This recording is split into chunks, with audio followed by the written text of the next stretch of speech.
এই আমাদের বড় ভাইরা ভাই আমির খান, বলিউডের নায়ক আমির খান ভাই মাছ ধরার জন্য প্রস্তুতি নিতেছে।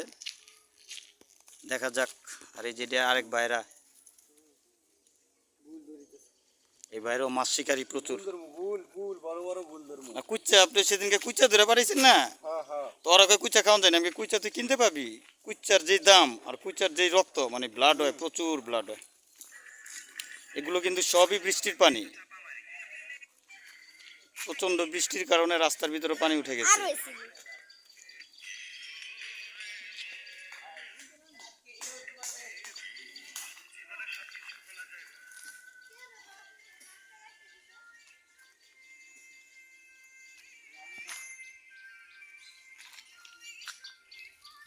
বেশি নাই